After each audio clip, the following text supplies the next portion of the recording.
The unexpected Seiko 5 Sports release shows that Seiko spent a lot of money on their new branding, but our recent hype proves that we just really want their old branding and their old watches.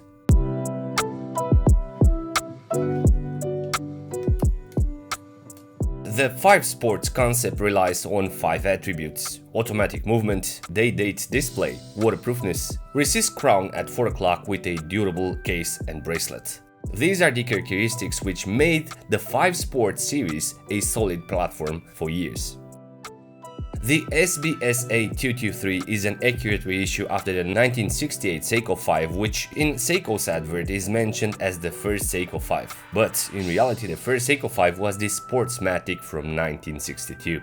The SBSA223 JDM or the SRPK17 is a limited edition model made in 15,555 pieces. So why was such a hassle to get this watch at the beginning, knowing that there are more than 15,000 pieces available?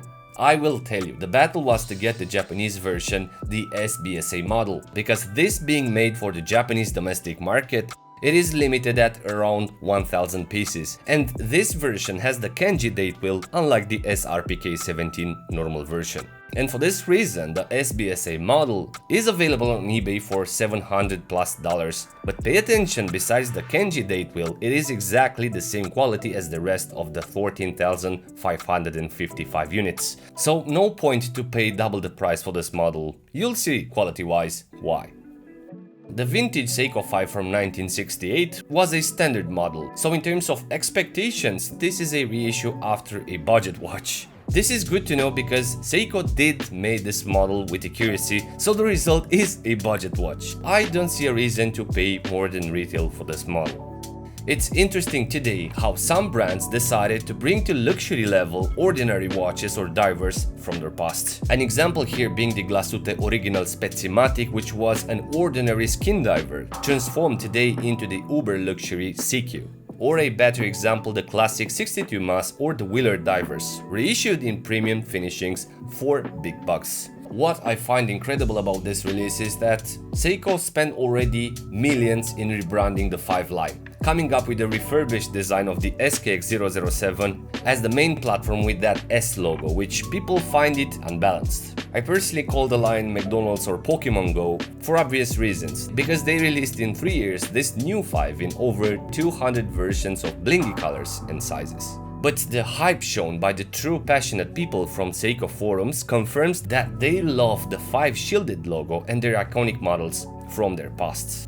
As identity, the watch has a lot of personality. It looks like a preserved vintage watch and not like an actual 2023 model.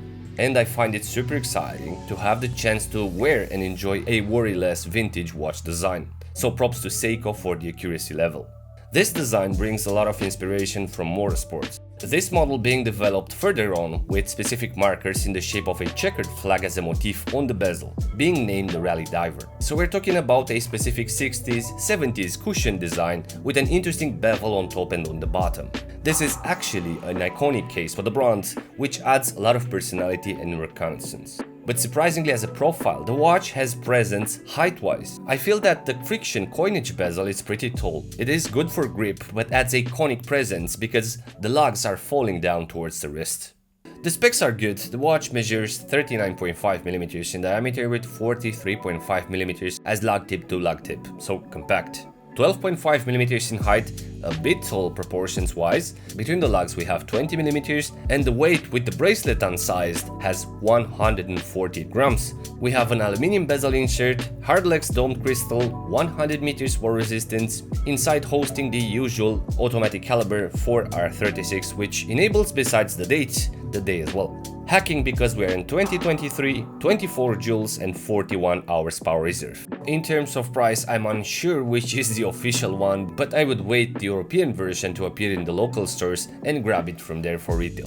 Very interesting, when I've seen the watch for the first time, it kinda reminded me of the Timex Q. Not sure if because of the design or the friction bezel, but it kinda feels to offer the same experience. One thing is positive here, Seiko was failing for years to align their diver pips to the 12 o'clock markers, but with this friction feature, it's on our side now to align it properly.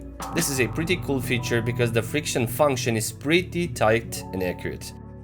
The watch composition with the vintage bezel and the small dial is specific for the 70s designs, with a large polish ring which replaces the usual chapter ring in between, adding a vintage character to the watch. The dial has a racing theme with a white track interrupted by the luminous markers, followed by a clean matted black dial which hosts the 5 logo on top and the iconic sports label colored in blue.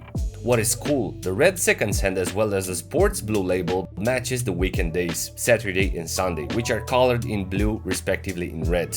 I always liked that about the themed weekend date wheels. The frame date window hosts both the day and the date. Important, as I was mentioning, the day is offered in kanji. But really interesting is how the frame is on a trapezius shape, which offers a separate identity inside of the dial, and works in my opinion very well with the composition. It feels like a strong decorative element which elevates the watch design. The lume is excellent, Seiko's Lume Bright, and apparently the markers are well filled with lume, legible and interesting, alongside the big lume pip without the triangle on the bezel. Very interesting is as well the crown, a joke we might say, but we have to appreciate the accuracy of the reissue and the identity of the hidden crown concept, which is part of the 5 attributes. But also the fact that despite the size, the watch can be winded from the bottom, and once pulled the date and the hour can be set, so way easier than I expected.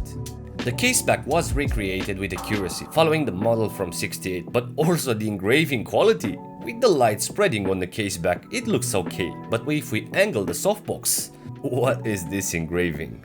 And then moving to the bracelet, this is an unspecific bracelet for this era, but relevant for the 70s design, which matches pretty well the cushion case identity. We have a bandolier or a stylus type of a bracelet which looks like an expandable one, but it's fixed because we have a clasp. The clasp is pretty poor. It is short with 2 micro adjusting points, a 3-fold clasp with a push button release, and pins on a bracelet without colors. Now that's good news. And as a conclusion, the watch has a strong identity, followed with accuracy when the brand recreated the model. It is solid, works as a daily beater, as a diver, and brings joy every time the time is checked, not to mention the importance of the model. These are all attributes to qualify this model as a brave beater on the channel, on the position number 48 in the Hall of Fame, alongside other 5s, Seikos or Grand Seikos. To keep it short, hope you enjoyed this video. I'm really curious to know what do you think about this new 5 Sports model. Please let me know in the comments below. And as usual, if you're new around, please consider subscribing for future episodes. Thank you very much, thanks for watching, and until next time, be brave, Bob.